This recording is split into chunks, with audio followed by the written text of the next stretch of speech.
How to fix Messenger dark mode toggle failure. The first thing you want to do is open up the Messenger app on your device. Now, normally to set dark mode on your Messenger app, you want to tap on the menu icon at the bottom right corner of your screen. Then from here, tap Settings, then tap Dark Mode.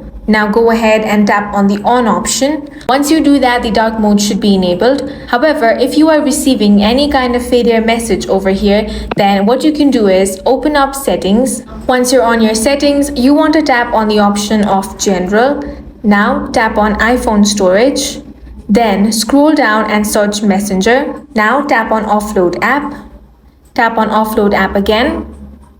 Once the app has been offloaded, you want to reinstall it. Then open up Messenger and check if your problem is fixed. If it is not fixed, then you want to open up your settings again. Here, tap on Display and Brightness. Then on Appearance tab, select Dark.